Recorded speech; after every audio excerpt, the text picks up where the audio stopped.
Jadi kita tuh karena belum belajar, belum memaham itu nang lalu kadang-kadang jadi orang alim koyo, jadi orang sugih koyo, jadi orang nang pina bisi kelebihan koyo. Koyo ini lalu kada mau tawaduk, dah mau berandah. Nah, sedangkan orang bahari ilmu nang nyawa kaji ilmu baneh, makin baisi makin berandah. Amunnya kada mau berandah berarti lalawanannya betinggi. Kenapa jadi betinggi? Nang masuk ilmunya kada bermanfaat, ilmu nang masuk kada baguna, malah membahayakan. Nah, oleh karena itu dari kata kenali diri kau kenal Tuhan. Duduk bujur-bujur di kehambaan, bujur-bujur duduk. Satu, gak punya apa-apa, gak punya apa-apa. Jadi santai aja, ngaran orang kada bisi apa-apa. Ngaran kada bisi, santai aja. Datang saruan orang kada ada nama heraninya, santai aja, memang kada bisi apa-apa. Mau diapa, mau dimuliakan bisi aja dada, santai aja muhanya ya kakak itu juga. Ya kan? Ini pina, wah, udah nih tuan guru, kada ada nama heraninya kalau datang. Ngol tambuk bangsa turun ajar hantu tambuna ada bakal. Gurunum apa nang dipinta? Kenapa jadi minta? Karena merasa bahwa seorang punya, sedangkan seorang gak punya apa-apa.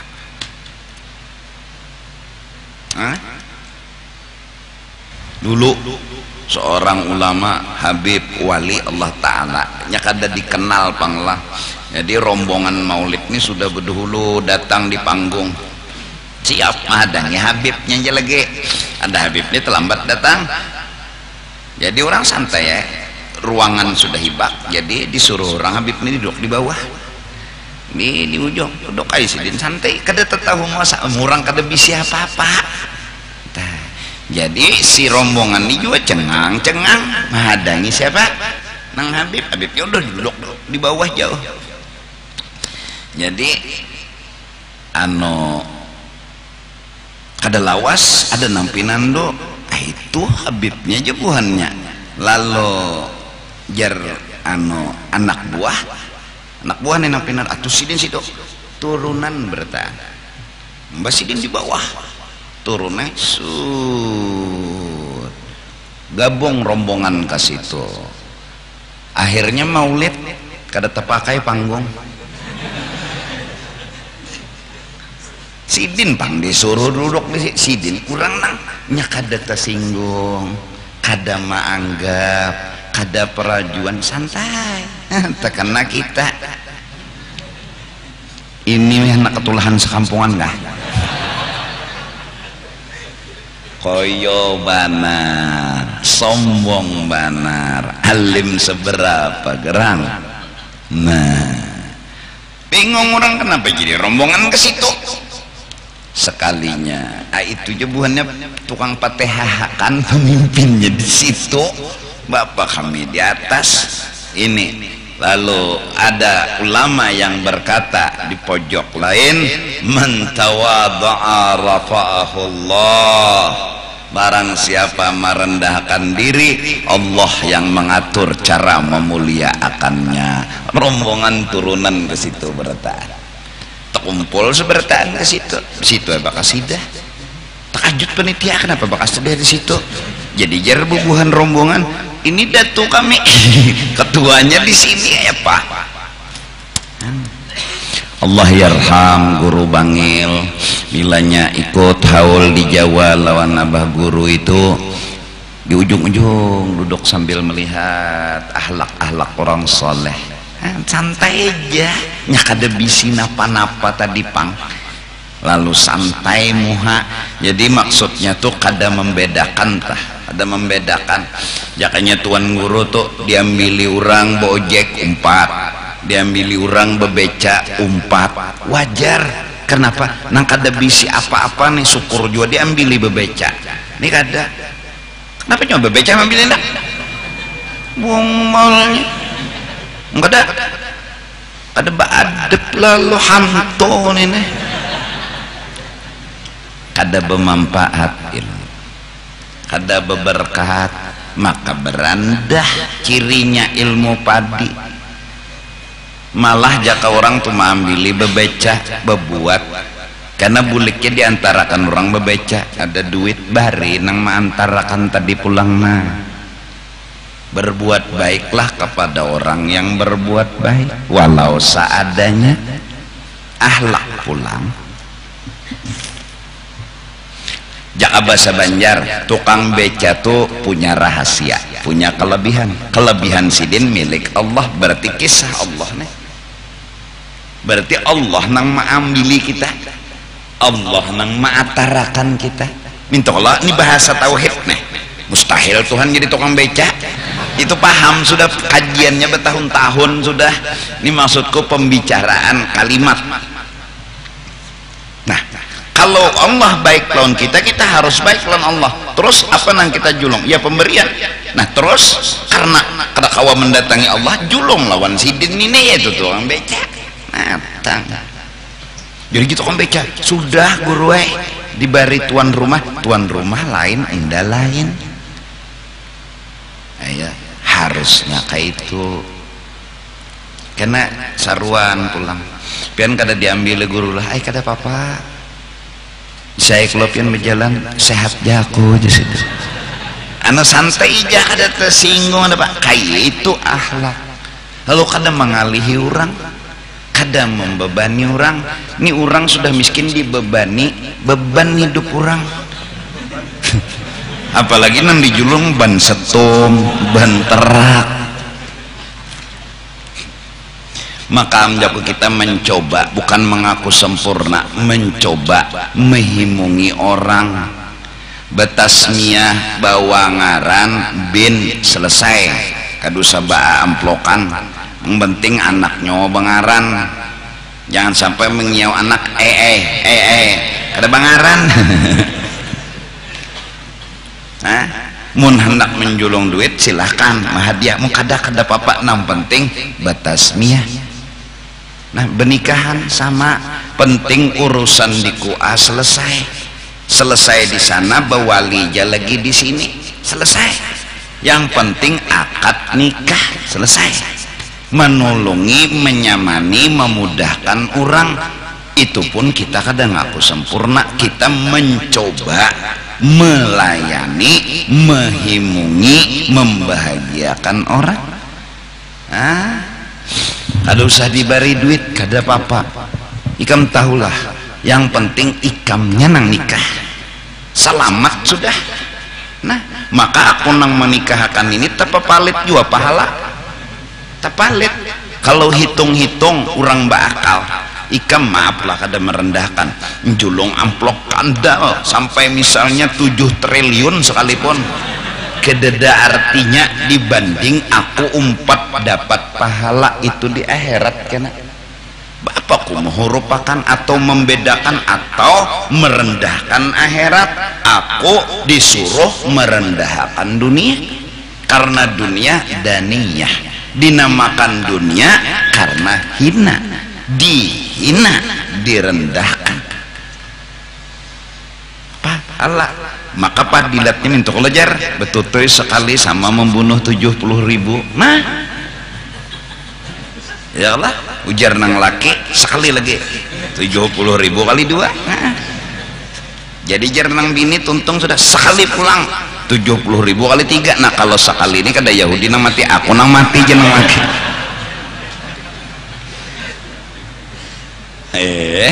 nah artinya kan pahalanya gadok itu bicara betutuy ya nyar ya Allah jadi sama kepada guru-guru mengaji yang melajari orang mengaji kalau si kuitan menjulung amplok golong misalnya misal nah kebanyakan Pak Haji jangan bilang banyak kalian telah menghina Al-Quran di hadapan dunia. Sedikit dibanding haraga melajari Al-Quran. Melajari Al-Quran akhirat, pahalanya surga. Surga dengan 1 M, kereda apa-apanya 1 M. Jadi Sinang Kuitan tidak merasa membalas, ini hanya hadiah. Si guru tidak menghitung jumlah karena dia telah menikmati upah pahala negeri akhirat. Ini kada dihitung-hitung. Itu akhlak. Orang bahari melajari Al-Quran yang belajar lalu membawakan neno apa minyak gas tanda membantu jurjua mengkadap lampu apa yang dibaca membawa benyala lampu semprong aja nih, lampu nang benyala aja. Nah ya kalau itu si gurunya pun kada mempermasalahkan mau memberi mau kada, mau membawa minyak gas mau kada mempermasalahkan. Kenapa? Upah akhirat telah membutakan pandangan kepada yang lain. Tegonol akhirat, jauh gonol akhirat. Gonolnya akhirat nang nyata aja dulu tuh. Akhirat tuh kekal, biar halus bendanya tapi kekal. Ada dunia nih biar gonol tapi kada kekal. Selawas-lawasnya ikam menginginkan dunia dan kada hendak terpisah lawan dunia. Ikamnya jangan karas mencintai dunia, dunia kada mendukung lawan hati ikam, fakta kada mendukung. Pada akhirnya akan tapi kayak apa jaharatnya cinta dan kekuatannya. Kamu berusaha agar jangan terpisah lawan dunia, jangan terpisah, menimbulkan engken, menimbulkan serakah, simpani dalam lemari, tabung, simpani, sebiji-biji kada mengeluarkannya dunia tadi, saking sayangnya lawan dunia. Kita jangan kancang indah terpisah, dunia dengan fakta tidak mendukung cinta kita. Suatu saat dia akan meninggalkan kita. Namun ada satu kenyamanan yang kita indah terpisah, fakta mendukung. Ada mau juga berpisah lawan kita. Di mana kenyamanan itu? Di akhirat, bukan di sini. Letakkanlah cinta pada tempatnya. Jangan mengarasi cinta tapi fakta kada mendukung. Nabi lalu berpesan, ahbib masyidda, silahkan kau mencintai dunia dengan segala isinya. Cuma aku berpesan ya Nabi, fakta kada mendukung. Fa innaka mufariquh, kau akan terpisah dengan yang engkau cintai. Nyawa aja nang karas kajong hendak indah terpisah, tapi dunianya faktanya kada mendukung. Nah ada kita indah terpisah dan fakta mendukung. Di mana cinta itu benar-benar bermanfaat, yaitu di negeri akhirat. Dari karena itu walal akhiratu khairun wa abqa. Jadi arti ilmu yang bermanfaat, kenal diri. Lalu tafsirnya huwa ma'rifatullah wa husnul adab baina yadaihi. Dengan sebab adab yang bagus, yaitu jadi hamba ketika berhadapan dengan Tuhan. Arti berhadapan di sini, kita tidak bisa lepas hidup ini dari Tuhan. Kita tidak bisa jauh dan menjauh dari Tuhan. Bergerak digerakkan, berduduk didudukkan, berjalan dijalanakan, berabah dirabahkan. Lalu ulama mengistilahkan kata kau hidup di hadapan Tuhan. Artinya kau tidak bisa pisah dengan Tuhanmu. Kau tidak bisa menjauh daripada Tuhanmu. Kau bergerak digerakkan, kau berdiam didiamkan, kau berjalan dijalankan. Nah, karena Allah dekat, lalu diumpamakan kalimat Arab baina yadaihi.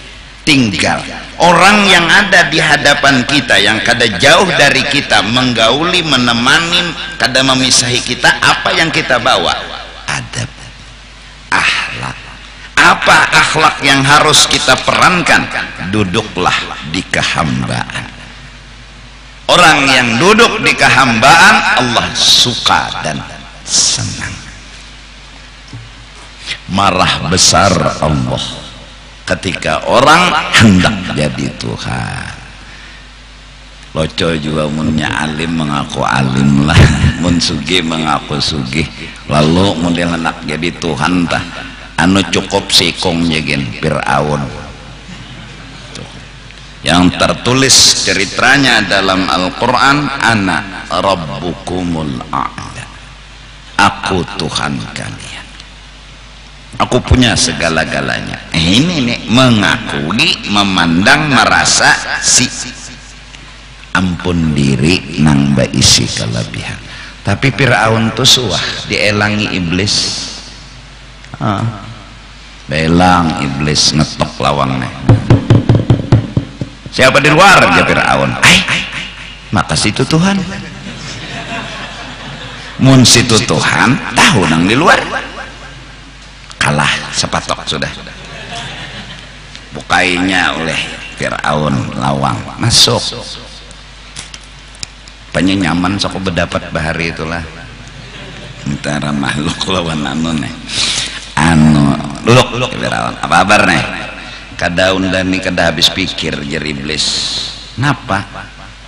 Undanya tahu kalau undani nah nakal melawan Tuhan. Sampai hari ini nah kada pernah berpikir nak jadi Tuhan. Nyo tahu kesah undani nak kada habis pikir, kada kekaruan guling, kada kekaruan makan, nyawa unda dapat kabar di WA bahwa nyawa mengaku Tuhan.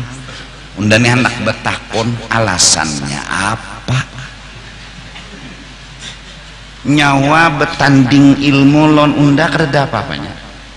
Kita bertanding kepahlawanan, ayo kumpulkan ya iblis seluruh kerajaan nyawa nang ahli-ahlinya, nyawa juga tukang sihir nyawa, unda kada perlu turun, unda iblis anak buah unda setan gin nang unda kirim, habis nyawa ni berataan kereda apa-apanya. Jadi bang unda bingung ya iblis nang nyawa mengaku Tuhan tuh alasannya apa? Berpikir Fir'aun, asa bujur aja Fir'aun. Mbak logikanya kada masuk, lalu mengaku Tuhan alasan dedak. Sudah mulai bimbang antara membujurakan lawan kada, lalu minta pendapat lawan penasehat Haman. Nah, Haman, wahai Tuan Raja, ada apa? Aku bingung. Untung Haman nih kada locok. Haman kan bawahannya Fir'aun, kada wani bepender apa-apa. Jahannya namo des sederajat aja. Aku bingung nih Fir'aun. Kok Tuhan bisa bingung? Jahannya Haman nih locok nah. Nih orang berdiam aja. Dia ada apa? Ini nah mujur jua kawan dan nih mengaku jadi Tuhan nih nah. Ya udah anak baampeh ngaku jadi Tuhan karena unda lawan iblis ya kada ada apa-apanya. Amon pian baampeh gengsi lihat sudah terucap-ucap orang menghormati sudah seberataan hakun lapian kehilangan martabat, hakun lapian kada diherani orang lagi pian di padakan orang mulolo pelan-pelan kada ada bisi pendirian coba kira ujur pulang aja. Nah ini penasehat nang menjerumuskan nek akhirnya ancang pulang jadi Tuhan. Nah kada apa-apa kita tuan guru nih lah bila pinakoyo sombong apalagi mengaku harap kalau dielangi iblis. Aku takutan kalau dielanginya oleh iblis apa jawaban itu aja. Nang sugi-sugi nang koyo-koyo nang somo-somo kalau belang iblis maka iblisnya alim juga assalamualaikum. Ayo nyawa mengaku sugih suahkan jejak surga aja iblis suah mulang bulik di surga zaman nang hatan imbah kada mau sujud benar diusir dari surga. Itu pun masih sawat masuk menyelinap lewat ular masuk ke dalam parut ular karena ular masih keluar masuk bebas. Nyawa di siapa gerang iblis ngaku sugih udah suah di surga, bahkan nang alim-alim nang koyo-koyo seberapa kealimannya wa dosen koyo unda jer iblis tahulah unda dosennya para malaikat tuh murid unda asalnya di langit pertama unda maajar, di langit kedua unda maajar. Iblis pernah jadi guru cumanya kada suah mengaji Nur Muhammad itu iblis tuh kada mengaji sabab, kada mengaji rahasia. Jakanya mengaji rahasia di dalam diri Nabi Adam ada sir, ada kelebihan yang Allah kasih yang harus dihargai. Kelebihan masing-masing ada, maka karena itu orang yang beriman orang yang menghargai orang lain, karena di awak orang lain ini ada sir yang diberi oleh Allah dengan kelebihan masing-masing. Jangan kau hina siapapun, apalagi orang itu Islam, karena sesungguhnya martabat orang Islam lebih tinggi daripada martabat Baitullah. Baitullah nggak boleh dihina dan direndahkan, apalagi orang Islam. Orang Islam yang maksiat, ya Allah, apakah kami perlu hinakan? Jangan kau hinakan. Yang kau ucapkan hanya salahkan, tapi belum tentu mereka hina dari diri. Mereka memang salah, tapi belum tentu mereka hina dari kita. Loh, bisa jadi kita yang lebih hina dari